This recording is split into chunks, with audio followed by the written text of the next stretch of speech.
Welcome to this panel for Virtual Tabletop Gaming Live. I'll say that enough that I will someday get the whole thing out without having to think about it. It has not happened so far, and yeah, that's where we're at. Welcome. Today we are talking about Trinity with Danielle Lozon. Hello. Hi. Hi. You said like you had a thought, and so I was going to let you complete your thought, and then you stopped. Man, don't ever assume I have thoughts. Just don't do it. I just don't. Okay, it's not cool. Fair. Well, we are talking today about Trinity 2nd edition. Yes. The new edition. This is the core rulebook for it. It's Yes. the same color as my green screen in places, so this is fun. Oh yeah, that's amazing. Ooh, that's actually kind of cool. That is, it's like holographic. Yeah, it's really just blue, but all the rage in the 90s. Yeah, right? So we have Trinity Continuum. We have Trinity Continuum Aeon, which has it happen also, which is really nifty. I've never had these on screen before. This is awesome. They're like see-through. Yeah, they are. Not really. Books will not be see-through in real life. My version, which is not see-through. There you go. Mine's way cooler. Yeah, it is. I'm a little jealous. Why didn't I get that version? I demand a refund. All right, so Danielle is one of our Trinity developers. Hi. She is currently working on Adventure. And you've worked with an on exclamation point. Everything else for us so far, for the most part, I think. Have you written on all the Trinity books? Or most of them? So not the supplements, but yes. but all the cores. Yeah. Awesome. So we also have Aberrant, which is not out yet, but it is available, I think, on backer kits still. Yes, it is. And then upcoming, we have Adventure, which we have not put on Kickstarter yet. It is still in the draft phase. But that was, so in the original Trinity line. Yeah, all right, look at that. An Aberrant. Oh, yeah. And then Adventure. I wonder what this one is based on. I can't tell from the way that the cover is designed. I don't know. Maybe the Matrix? Yeah, I think so. Okay, yeah. This definitely looks like the Matrix, right? Okay.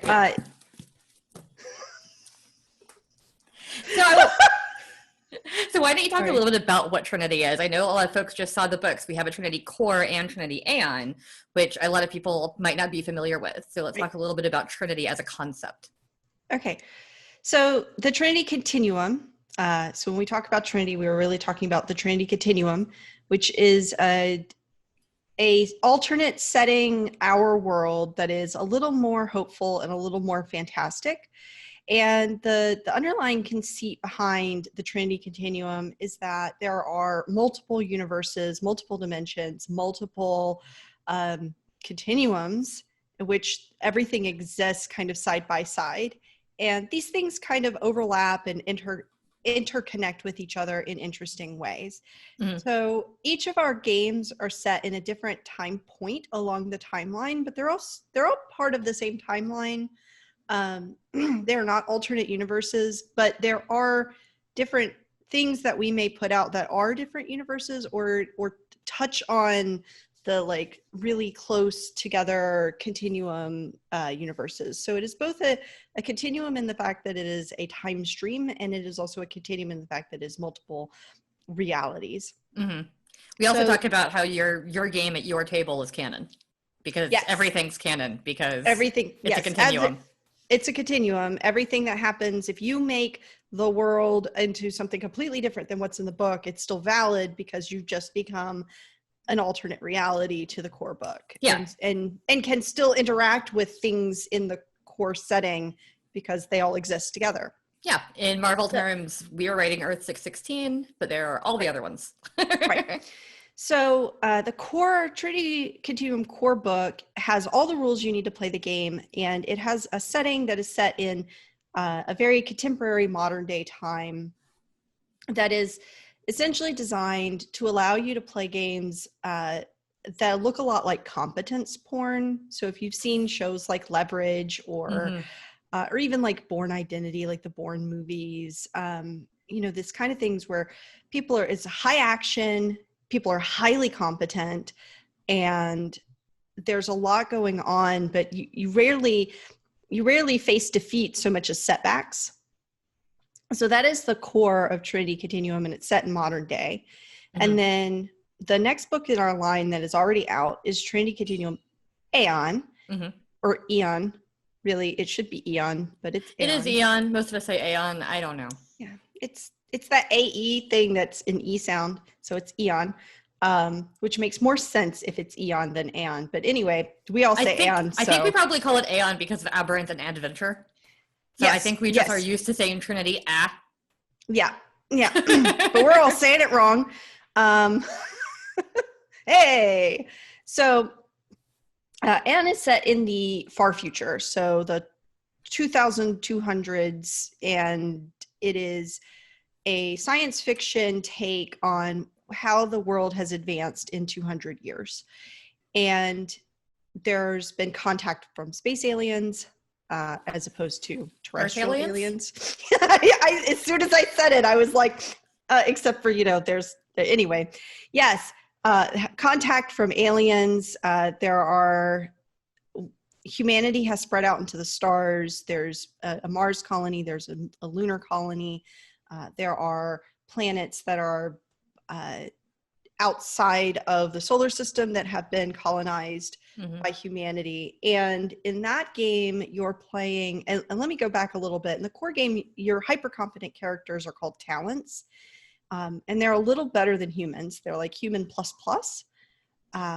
They have access to a thing called inspiration. Inspiration allows them to do things that out of game are supernatural, but in game just look like the most lucky person, like the luckiest person in the world, or the strongest person in the world. They don't seem abnormally inhuman, but they absolutely are, but they don't look that way. Yeah, it's like just that little tiny bit of like, they seem really lucky all the time. Like everything always seems to go their way. Right. And you can't actually look at them and be like, oh, they can fly, because they can't do that. Right. And so those characters, those talents are, have access to essentially all of those other dimensions, the continuum that we talk about. They actually kind of twist fate into their own desires. And they don't do it consciously. It's a subconscious twist, but they're tapping into the energies that come from the fact that there's multiple dimensions, and those dimensions kind of butt up against ours. So in Aeon, you're not playing talents anymore. You're playing what are called scions. They're psionic Not to be confused characters. with our book, Scion. Yeah, it's PSION. So you're psionicists, really. And you have essentially unlocked powers of psionic abilities from a very deliberate process. You've been put inside a machine. It has unlocked psionic powers for you. And you have a specific set of psionic powers that you're most attuned to. You can pick up a little bit of psionic ability from all of the other groups, but really you can only really buy into and go deep into the one psionic thing that essentially unlocked you. There's organizations that control the machines that make psionicists, and it's its own thing because it's not dystopian. It's very there's a lot of hopefulness in that future, in that sci-fi future, but there is some element of these things are being controlled by organizations. You must belong to the organizations. If you don't belong to the organizations, which you can totally leave them, but if you do, there's still some oversight on you using your powers. And there's a lot of intrigue going on in the world, especially because aliens have a vested interest in humanity, either because they think humanity is bad or because they want to help humanity out. So there's both good and bad aliens who want to, do things. So that's that game. Then Aberrant is the next game of the line, and that's been to Kickstarter. You could probably pick it up on Backer Kit still, I think. I'm pretty sure you can, because we haven't released it yet, which means you can still go to Backer Kit. Yeah, I don't think we've locked that one down yet. I can do what I did in the last panel, which is where I do this and then have Travis add big flashing links to Backer Kit. Right. Backer Kit. So Aberrant is set about 20 years in our future, not even, like maybe 10 years in our future. Mm-hmm. So it is really near future. It is just on the edge of tomorrow. And it's like 2028 is the setting. So it was, when we were writing it, it was 10 years in our future. Now it is less so. By the time it comes out, it will be even less so. But it is right next in the future. And if an event happened which sparked a bunch of people who, you know, talents already existed and they had this kind of weird connection to the world. And then now there are these people called novas, and novas are straight up superheroes. They are clearly supernatural. They are clearly superhuman. They are stronger than the strongest person, smarter than the smartest person. They can fly. They can shoot fire out of their eyeballs. They can create massive tornadoes with the snap of a finger. They are literally superheroes. Mm-hmm. And these people have a little bit of celebrity going on because people are like, oh my God, superheroes are so cool. And with our modern technology, they have Twitter accounts and they have Instagram and they have all of the technology and social media that we have now, and followers and followings. And so it's really hard when you can do something wildly supernatural to not wind up having some kind of following. Mm-hmm. So the game is, you know, a little bit, you know, doing things that superheroes do, but also contending with this kind of cult of celebrity that follows you around every time you try to do something. So you may be battling some space monster or some bad person, bad superhero, supervillain. Right. That's what bad superheroes are called. You know, like a superhero, but not a hero. Yeah, whatever that is. So you may be battling supervillains and then suddenly have 100 people show up with their cell phones trying to video the action. And now you have to take into consideration that your collateral damage isn't just a building, but it may be these followers that are trying to catch the action and stream it on YouTube or Facebook or wherever else. So so it's, you know, it's got a lot of the normal supernatural elements and the superhero, like high flying action that you see in other superhero games. But there's also this element of celebrity. And the other element that Aberrant really digs into is the name of the game is Aberrant. And one of the things we know about, because this is all in the same timeline, in the far future in the 2000s, we already know that it's much like with the X-Men kind of story where superheroes kind of get attacked by normal people, and like normal people are kind of afraid of them in some ways, that there is something that happens between aberrants, novas and humans that causes what they call the Aberrant War. And in Aberrant, the Aberrant War hasn't happened yet, but in Aeon it has. And aberrants are bad people. They're anomalies. They only do bad things. They're super villains all the time. And so the game Aberrant is before that happens, but it helps explore what brings a super powered person to that point. And so there's a lot of struggle with being a human and being a human with superpowers. And the more powerful you get, the less, essentially you'll kind of go Dr. Manhattan. The less human concerns matter to you, because now you've got galaxy brain going on and human concerns feel so out of bounds and insignificant. And so, you know, killing a few people, like, who cares? Yeah. I forgot what's the actual stat called? Is it like a humanity type thing? It used to be transcendence. I don't remember That's if what that it is was. still the word. Well, when I played in our Aberrant game on stream a while back, it was transcendence. And that was really interesting because I played a character that took, I think, 1 or 2 levels of it so I could have some more powers. Because it's one of those things where you can be less human, but you're more powerful. And that was what we were kind of playing with in our game. And so my character had like a faint glow all the time.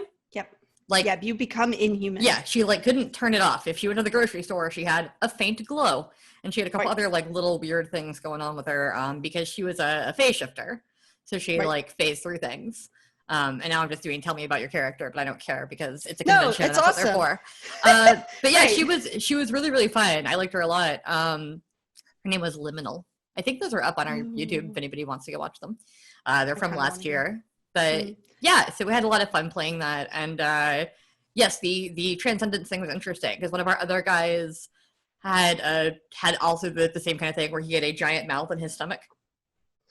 It was terrifying. That is terrifying.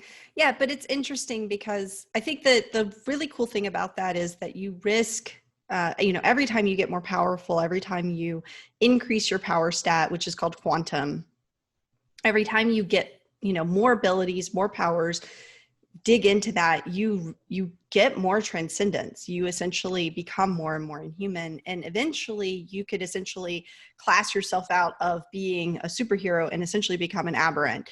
And the reason they're called aberrants is because people are like, oh no, it's inhuman, right? It's no longer natural. And there is struggle there. In Aeon, they're straight up antagonists and you fight them. In Nova, you are them, but you're the proto bad guys. Yeah. So it's interesting to play through, stories that could bring you to that point. And then what I am working on right now, in fact, I was working on before we started this call, and will probably be working on until I die, is adventure! ! You actually can't see the exclamation point on your book because you've got a little half price. Well, it's there. All right. But it's there. Not half price books. It's Games of Berkeley. Oh, okay. Whatever. It's got a little thing. I don't know why they put that sticker there because it's the same price as it says on the back. But you can see it on the back. Like if you flip it to the back, you can see the exclamation point. There you go. Hold it there for you. Adventure! It's got a lady with a gun on the back, and that's cool. That is cool. So adventure is set in the past. So our past, but also the game's past. And the game is set for second edition, it's set in 1934. In first edition, it was set in 1924. And we chose to move it forward some so we could get some more Nazi punching action into the game. And also I think to make certain gender things a little less regressive and other things a little. I mean, granted, we're not putting anything regressive in the book at all because we're not assholes. But it's also just one of those things where it's a little bit more believable as far as lady adventurers in the 20s would have been.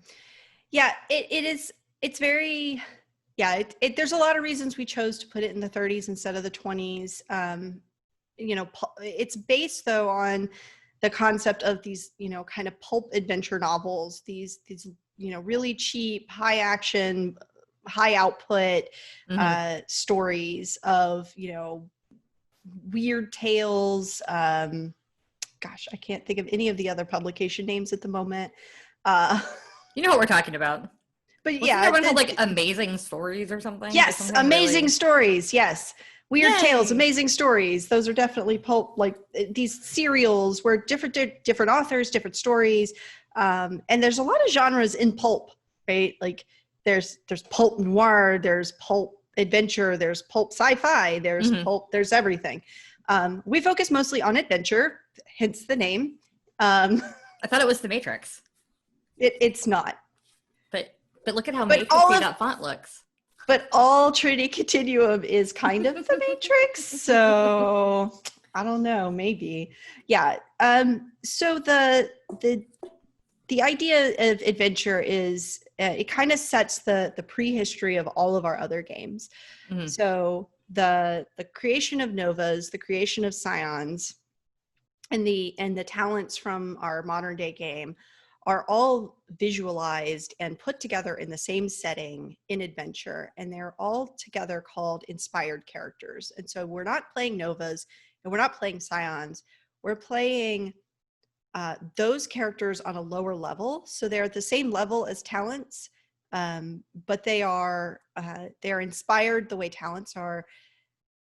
But instead of Scions, you're mesmerists. So you're mentalists. You can do some low-level mental things. You can read people's minds. You can, change the way people think about you. You can even create a little light, but you're not doing giant. I mean, you can even telekinesis some things around and levitate off the ground a little bit, but you can't teleport between here and the moon. And you can't. I wanted to go to the moon. You can't like rearrange your entire body to be something, like you can't grow a pair of wings. Psionists can do that in Anne. You can't, however, play the Rocketeer. You can. That's how I care. And then right. And then Nova's same thing. Like Novas have these like wildly amazing superhero powers. And we play instead in Adventure, you play Stalwarts. And Stalwarts are clearly a little superhuman, but they're, you know, a little stronger. They're a little faster. They can maybe take a bullet and heal from it quickly, but they're not Superman, right? They're just not. So, so you're playing these lower leveled characters in these pulp inspired adventure style games alongside talents. So talents never get an upgrade. So it's always just talent level. And so in adventure, they're called daredevils. But they're the same thing as talents in the modern day. And there are some, you know, we will reveal some secrets as to why that is, why they never really get above their lower level the way that Scions and Novas do. But that you'll have to read the book to find that out. But that game is definitely, you know, that's our kind of high flying adventure game, as opposed to the superhero game and as opposed to the sci-fi like political game. Is instead this kind of pulp adventure, Raiders of the Lost Ark meets, you know, Raiders of the Lost Ark. It's really Indiana Jones. I know, I was like, my brain is just. I mean, it's also like, a little the Mummy. The Mummy. Like yeah. Like lots of modern movies that have that same kind of feel that I'm sure we can start pointing at, and there'll be an inspiration section. So, but I love the idea of playing a game where you play through all the eras as like descendants and things, because that always seems like a lot of fun to me. Yeah, and there are a couple of, and you could even not be descendants. You could, you know, start in the adventure era, play a stalwart who is really long lived. Have them go through Aberrant in the Nova Age and maybe survive the Aberrant Wars and then come back during the Aeon Age as like a non-Aberrant Nova. You could also do that with a Mesmerist who gets upgraded. They call them Syads. So instead of Scions, which are the created kind, you can also be a Syad. And the Syads are naturally occurring. And they do exist. They're just less common, mostly because they have a really hard time differentiating Syad from Aberrant. I mean, you know, like you do. In the Aberrant time, they also have a really hard time differentiating Syad from Nova, and so they just call them all Novas. Right. Yeah. Totally. So what, like, I know that a lot of people, our touchstone for Trinity is Mass Effect for Aeon. Like a lot of people, we kind of say, like, you can play like a Mass Effect type game. So you can do a lot of different things. You can do space exploration. You can fight bad guys. You can do politics. You can do all kinds of stuff with it. You can stay entirely on Earth for a whole game of Aeon, or you can never, ever get anywhere near Earth. You can be in a big giant spaceship the whole time. There's lots and lots of options for that game. What would you do in a game of core Trinity? I think is a question that we get asked a lot.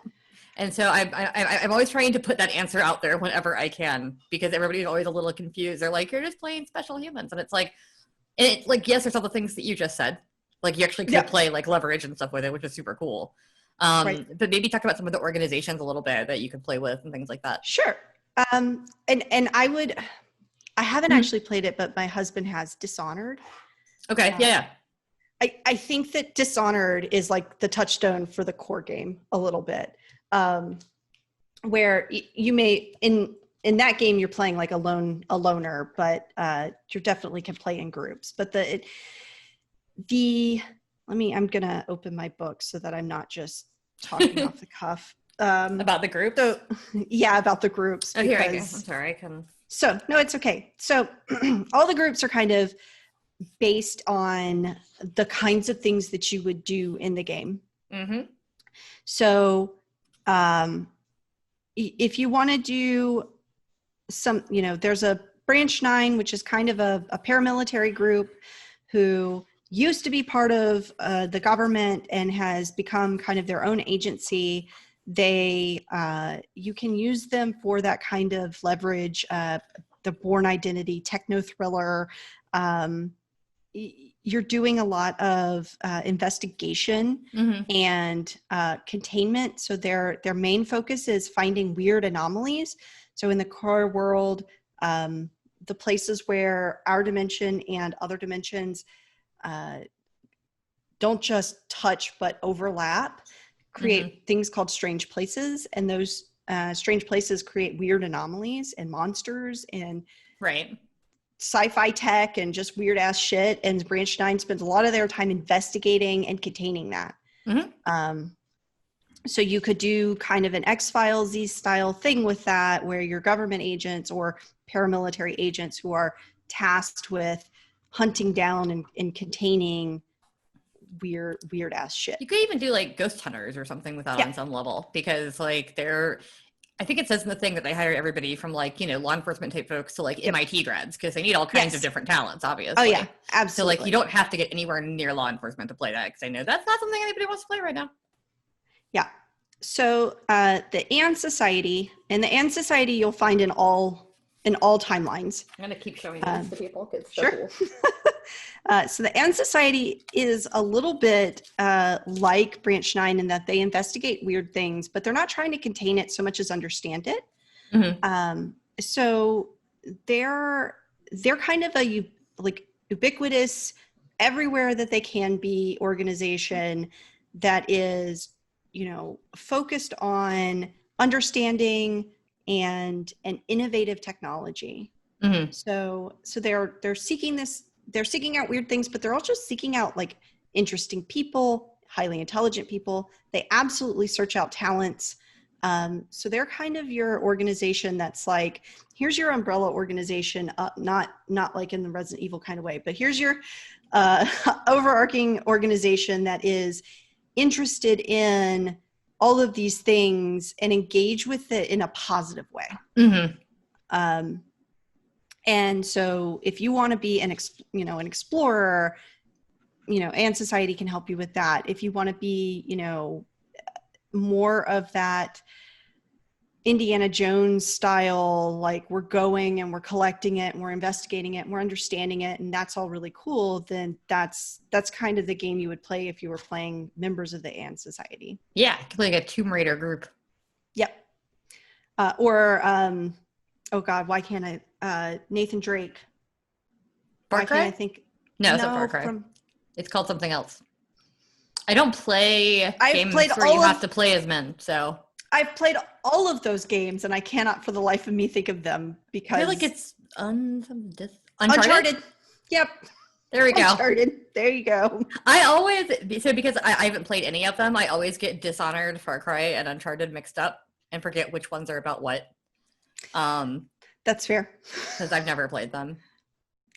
All right. So Archangel. This is where my game that I'm playing right now is it. Archangel is Archangel is an organization that they literally do good. So they respond to a crisis, disaster of any kind. They send people boots on the ground to help clean up, help crisis recovery. They are the people who are literally the do-gooders of the world. So when so if you want to play a game where you're doing crisis management, there's this thing is going, this natural disaster, earthquake, or bad guy is attacking the town, Archangel is here to help, and they're there to solve those problems.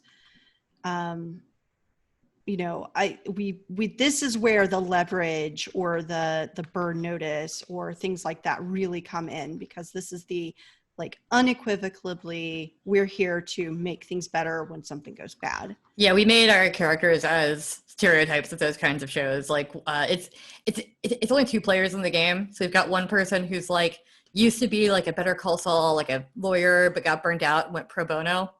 And so he does all of our talking and everything. And then I am Right. playing the, surly ex-military hacker type because that's a fun Right. stereotype to play. And I Yeah. want to be, sitting in the back of a van hunched over a laptop going like, it's got to get me 30 more seconds, man.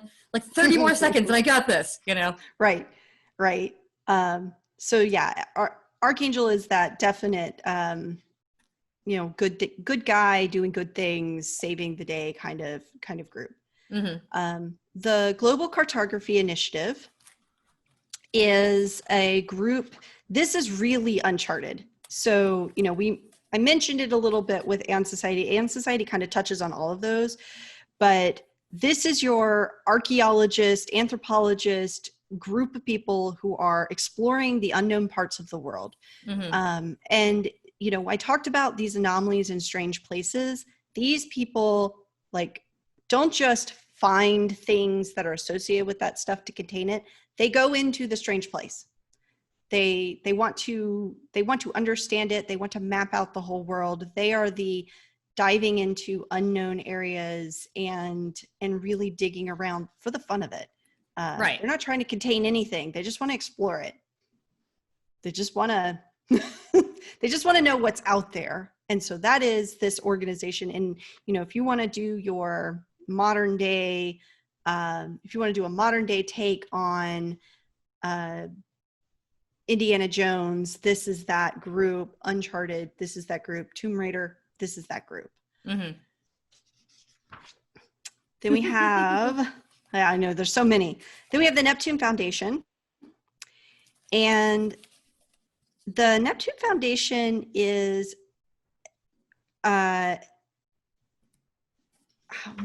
they're very much like Archangel in that they're like search and rescue. Mm-hmm. So instead of just crisis management, they're specifically search and rescue. So they're doctors, they're like firefighters, they're the ones who would be active right now during the wildfires and stuff. Yes. They're the ones who would show up after a devastating hurricane or, anything of that nature, a really bad earthquake. Right. Yeah. And not just that, but they go into danger, into the dangerous situation. Mm-hmm. So they would also be Antifa right now.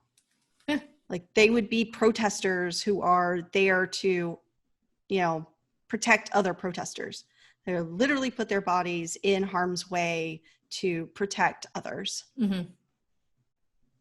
So, and then the last group is Pharaoh's Lightkeepers. And the Pharaoh's Lightkeepers are, they're your secret organization where everything is kind of a conspiracy. Even their symbol is like Illuminati looking. Their intention is to do good.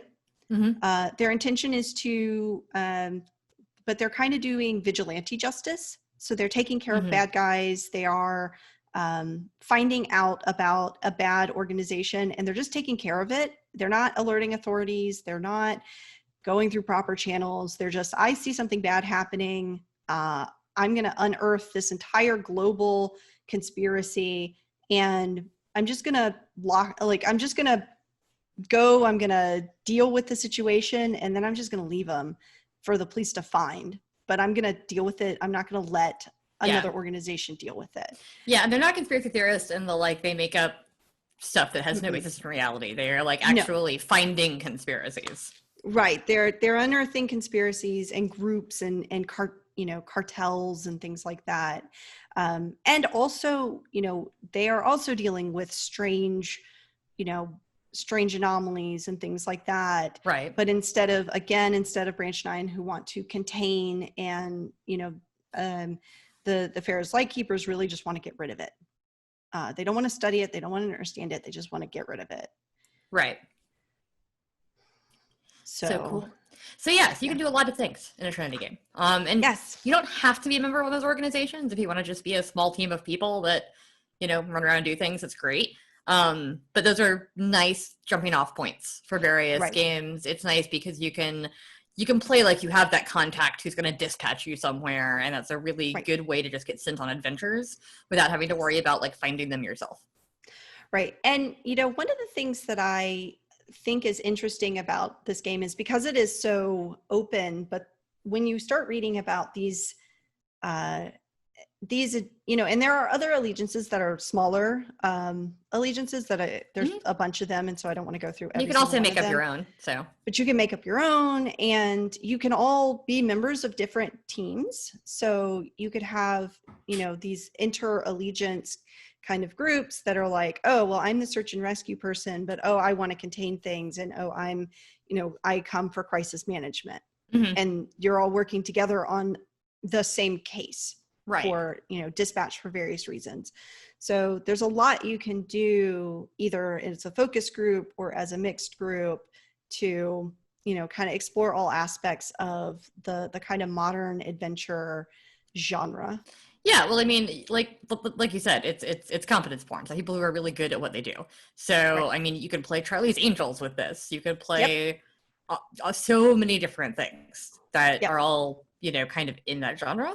And you could Yes. you could play with the tone too if you wanted. Like, Yep. when I was making my character, I was basing her a little bit off like Huck from Scandal, but also a little bit off like Elizabeth Salander, girl with dragon tattoo type. And like Right. both of those are very valid characters to play. Yeah, absolutely. Yeah, so it's really cool. Like whether you want to play just that reporter whose hunches always turn out to be correct, or that, hacker who manages to get into everything no matter what. Like there's so many things you can play with it. I don't think I was looking on my shelf. I don't think I have a copy in here, but there's a book in medias res that you can buy on Drive-Thru RPG that has like 4 different kind of canned scenarios that you can throw your characters into that kind of show off. They are wildly different.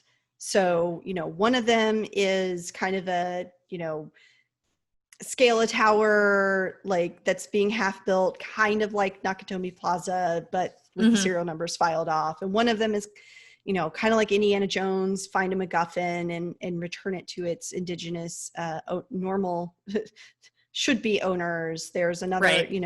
There's some, and then there's 2 others who I can't think of off the top of my head. Unfortunately, I didn't develop that book. But it has, essentially, here are different ways to play this game that have wildly different, but are all valid. Right. And I highly recommend it because those adventures are really fun. And they're great starting off points to help you set a tone for a game. If you want to keep playing with those same characters, like, okay, now let's deal with the fallout of this thing that just happened, and then get a all chronicle rolling based on it. Yeah, and you'll notice that a lot of the examples that Danielle just gave are, good guy examples. For the people that want to play the hyper-competent humans like John Wick, we do have another book coming out soon called Trinity Assassins. Yes. Yeah, and you can talk about that a little bit if you want. I know that you and I both worked on it. Sure. And I'm super excited for it because it's your John Wick, it's your Hitman, it's your gun battles and doing ridiculous things with weapons and being hyper competent at killing people. Right. So that game is set in the same modern setting as the Trinity Core. So it is set in the same time period in the same world as Trinity Core. But what we're showing is the seedy underbelly, what we call the shadow world of the world. And it's there's this whole like overarching assassins guilds and criminal underworld that the daylight side of the world that you see in the core book doesn't even know exists. Right. But when you look on this kind of night shadow side of the world, there's, again, you play like Hitman or John Wick, and it's weird because like, John Wick brings his dry cleaner, his dry cleaning in, and it's full of bullet holes and it's full of blood, and people just go, "Oh, busy night, Mr. Wick." And then they like dry clean his stuff and hand it over. And it seems normal to them because they're just not seeing what it is that would normal in our world. If you brought your bloody clothes to dry cleaner, you would have the cops called on you immediately. but in Assassins, that just doesn't happen. Because there is all of this very strongly woven network of people who are in on the secret that don't let the secret out. And so if you're getting into gunfights in the street, the police aren't going to show up and start trying to, arrest you, because of this kind of the secret organization has hidden itself in plain sight so well. Well, yeah, I mean, we also just having like that slight suspension of disbelief is what makes action movies so much fun. Right, exactly. Because some of the stuff that they're doing absolutely would have, had the authorities called on them several times, but you just kind of go with it, and you're like, oh yeah, that can all happen, definitely. Right. It's super interesting, and also I just love those kind of movies. Like ever since I first saw something like The Matrix and Equilibrium and all those movies that are just about like ridiculous action sequences in some parts, it's fun to play, and it's fun to think about, and it's fun to imagine just describing your characters doing off the wall kind of like shots that you shouldn't be able to make. Like, oh, I shoot the street lamp and it ricochets off there, then it ricochets off a sign, and then it hits him in the arm or whatever. Like it's just right. Yeah. And that's it. The characters that you're playing in Assassins, your assassin characters are they're a little morally ambiguous. They're not necessarily good guys, but they're not necessarily bad guys. They are killers with a code. You can play a good like anti-hero with this. Right. And they are talents. So they are inspired characters just like normal talents, but they have what are called masteries. And these masteries are the things that take them over the top. So they're better just as a lucky person. They can literally shoot around corners, and they can literally, show up in a place and just suddenly be there. Or they can hide in such a way that it's almost supernatural. Because that is to a certain degree, right? And they're a little more aware of their own abilities than a normal talent is. Talents just have no idea that they're bending luck around them. Assassins have they're almost not quite the next, like if I had to pick something that showed off talents at the next tier at that mesmerist to scion level, then Assassins would kind of be it, but they're not quite there yet. They're not as powerful as you would expect a talent to be able to get if they got to that like tier level. And they're not, they are talents. Assassins are just talents. They just have this extra layer of knowledge and kind of agency that other talents don't have. There's one more game line that's coming out. There's too many games. There's too many games. That for Trinity Continuum that I'm going to talk about for a little bit because we still have some more time. I like how you just took over the interview. I did, because I want to talk about it because I'm super excited. You didn't let me ask about anima. You just started talking. I didn't want you to forget that anime exists. I wrote 30,000 words on it. How can I forget it exists? I don't know. I don't know. Danielle. Okay? I think that I wrote 30K over for like during the summer. Look, okay, so anyway, anima. So Danielle, do you want to also talk about Trinity Anima, our other upcoming game for Trinity Continuum? Yes, I do. Okay, I can tell. You're so excited about this one. I am. So Trinity Continuum Anima is set after Aberrant. So it's slightly after the Aberrant War, probably like 30 to 40 years after the Aberrant War is over. Yeah, something in there. Right. So there's this kind of like cyber age that happens in between Aberrant and Aeon, where Aeon gets us to like full sci-fi, like technology, like, high tech, high level things. And Aberrant is still kind of like in our normal technology, just a little bit in the future. It's not quite cyberpunk, but it is analogous to cyberpunk kind of technology. Right. Or I would say the tech that like the Capitol has in the Hunger Games, like that amount of technology where like it is noticeably high tech to us as people in 2020, but it's not Mass Effect yet. Right. Yeah. So Anima is in that like kind of it's a little bit cyberpunk. Mm-hmm. It's and the game itself is a little bit cyberpunk. Mm-hmm. It is, it is set in an area of the world that essentially during Aberrant, this place doesn't quite exist yet. And then by the Mm-hmm. time we get to Aeon, it is full-fledged like a fascist regime. And it's the beginnings of what are the fascist states of America, the FSA. And it is a kind of dystopian fascist regime Mm-hmm. that people live in and deal with. And there's a lot of like corporate oversight and government oversight, and people escape this into what is called glass. Glass is our analog to the internet, and it's implants. So it's a brain implant, and it's completely virtual reality, Yeah, it's like full immersion projected. virtual reality. Yeah, full immersion. It's implanted in your brain, full immersion, virtual reality. You're essentially seeing what you're seeing. You don't have to, you're not in a haptic suit or anything like that. You're just acting it out in like your bedroom, talking or whatever. And you don't even have to. One of the things that we put in there is that you don't even actually have to move. You can just Mm-mm. think what you're doing You if just you really think, want yeah, to. Like you don't yeah, you don't have to, which means that if you have a disability, like if you're a wheelchair user, you have a choice. Do right. you want your character You, to be in a wheelchair, or do you want your right, character to walk? It's totally up to you. And right, same with yeah, other, like there's sections about it, but right. it's very interesting to me how we kind of dealt with that, because we didn't want to be like, this fixes people, because that's ableist and shitty.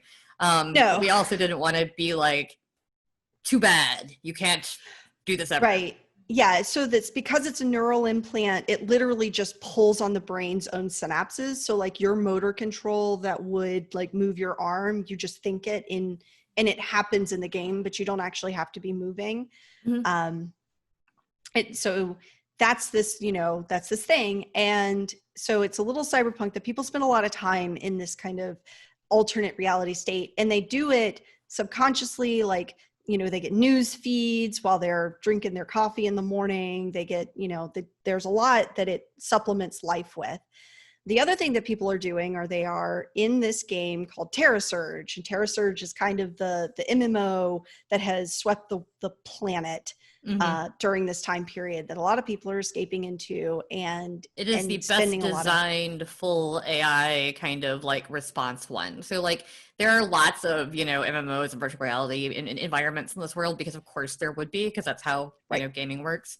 Um, right, and like there's probably like dating sims and all kinds of things.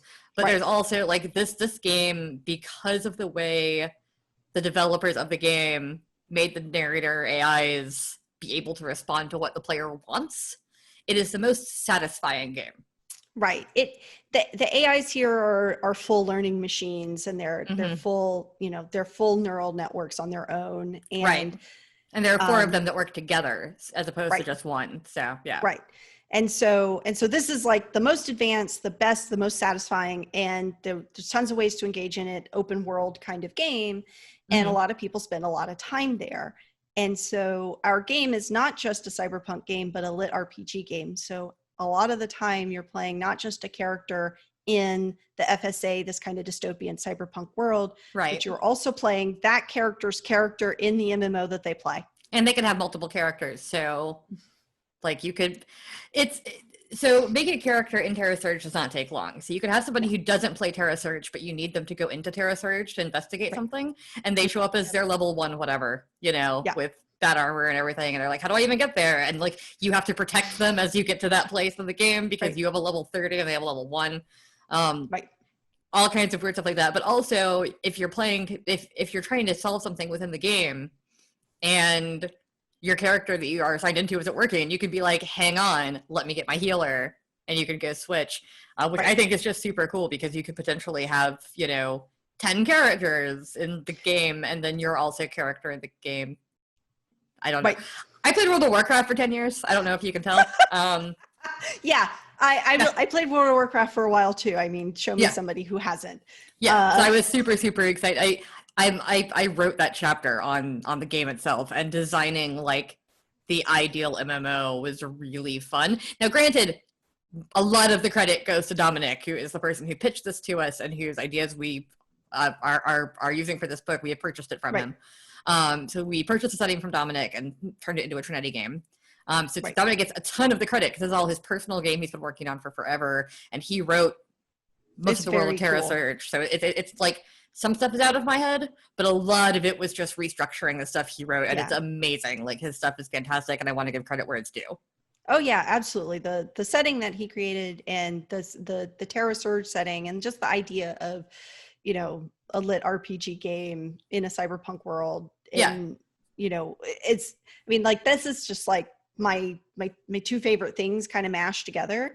That's it. So one of my favorite book series is the Otherland series by Tad Williams, and that's literally what this is. Yeah. Like, it's one of my favorite book series of all time. So when this idea got pitched, I was like, I have to write on this. Please let me write on this. I don't care what part I write. I just need to write on this book. So yeah, same. That's why I'm like, oh, I'm so excited about this game. I'm so excited for people to see this game, for people to be able to play this game. I'm like, it's hard for me to contain my excitement about this game.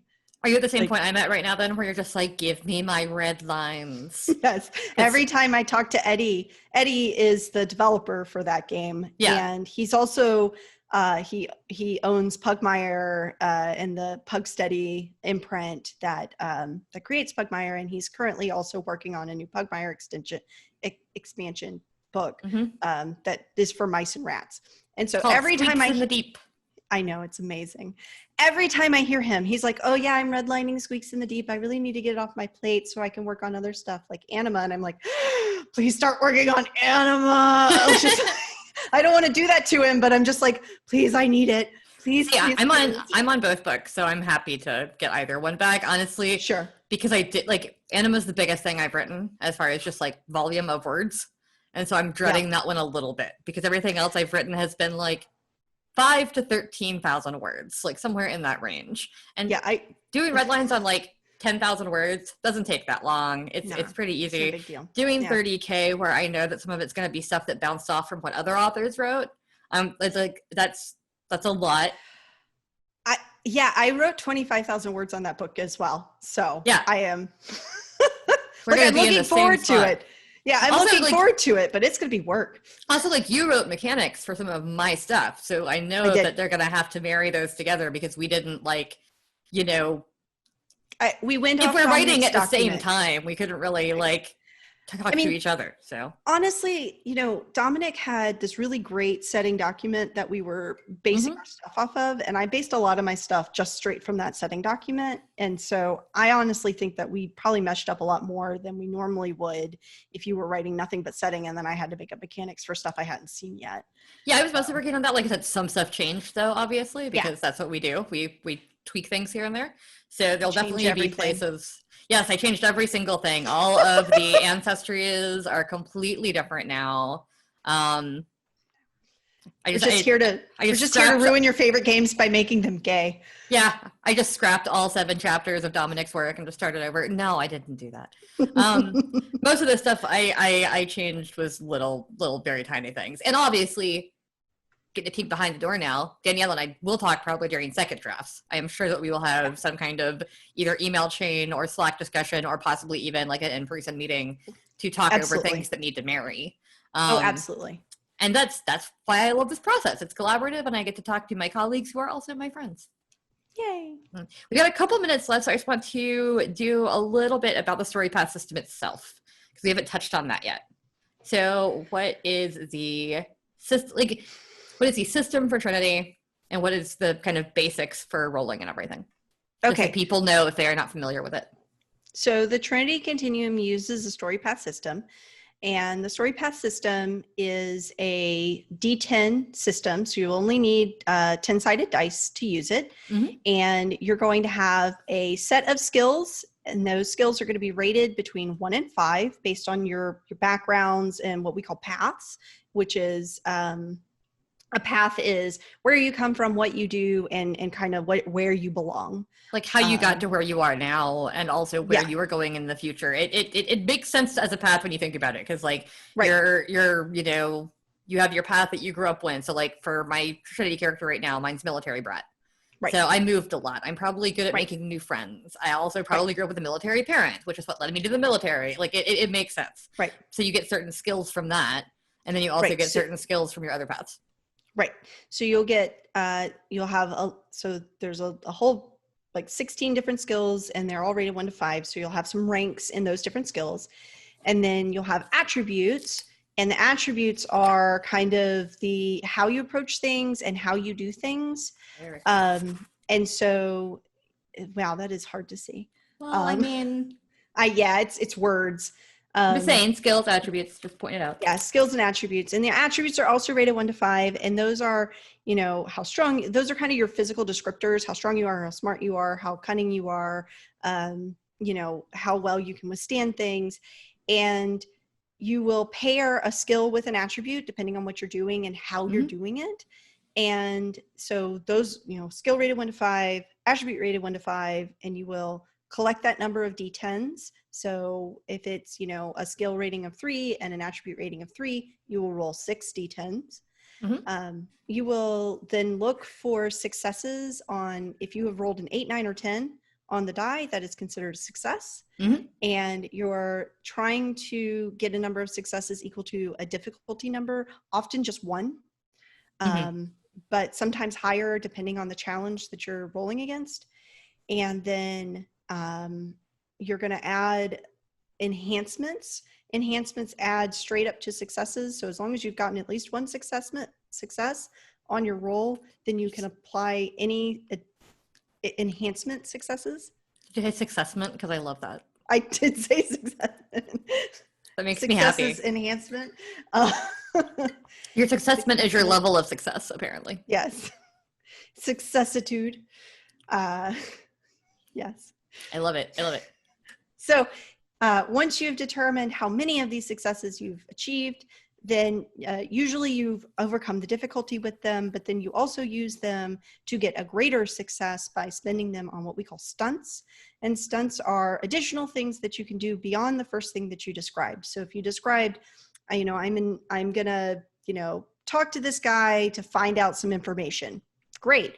I roll, I get at least 1 success. I've gotten the information I was looking for, or I've done the thing. But then I can spend more successes, if I have more successes, to buy stunts, maybe convince them of a thing, or set them up, set a friend up for a future roll against this person, or ask this person a different question that I originally didn't want to ask them, but now I have these more successes that I could use for it. Right. And so stunts allow you to essentially get more out of your roll than you would have. And then we also have things called complications. So sometimes when success could come with a unknown variable. So, yes, I'm going to ask this guy information, but this guy is a hardened criminal who will want to kill me just for talking to him. Then I may have a complication to that roll that if I don't spend successes to overcome the complication, then something negative may happen. Or it's not negative in the sense that like, oh, bad things are happening to me and now my character's dead. It's more complications in the story, or things that you're going to have to, you know, contend with because you didn't get a perfect success. And so what this happens, complication is different for difficulty, because difficulty is, did I actually succeed? Complication is, yeah, I succeeded, but did I also succeed in buying off this weird thing that may happen because I succeeded? Right. Like it literally only happens. The complication only happens because you did the thing you were trying to do. If you fail entirely, the complication doesn't even come into effect. Right. So like if you're trying to, for instance, the one I always go to is if you're trying to like crack an electronic door lock, right? Right. And you succeed, but you don't buy off the complication, then the alarm goes off. Right. If you succeed and you buy off the complication, then you've also disabled the alarm, and therefore you have done the thing as well as you would like to.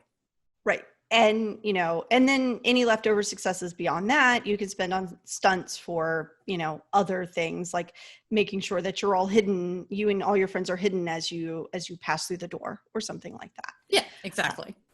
So that's the very basis of the system is roll D10s, get successes, manipulate your results based on the successes that you get, either buying off complications or buying new stunts. Mm-hmm. And then everything else in the system, powers, abilities, special abilities, edges, affect that die system either by giving enhancements or making you better at doing those things, or giving you new actions you couldn't have taken if you didn't have those special powers. So right, exactly. that's it.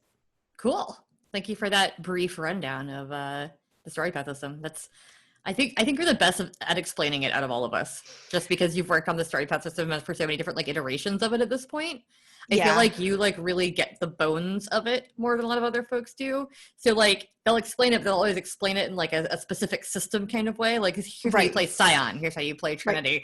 Like the explanation you just gave is for every single story path game, whether it's a game from Beyond the Grave, whether it's a game from Beneath the Sea, whether it's Scion, whatever. Like that's all of them. All of them play that way. So if people wanted to continue to chat with you about this stuff, like on Twitter or whatever, which I know you rarely use, but where would they find you? I am on Twitter at Impernius. You can find me there. You can also follow my Facebook author page, Danielle Lozon, author. You can also find me sometimes on people's podcasts. You can't really chat with me on podcasts, but you can listen to me. And so many ways to find you. There are ways to find me, yes. I used to not have an internet presence, and then I decided, I guess, why not? Right.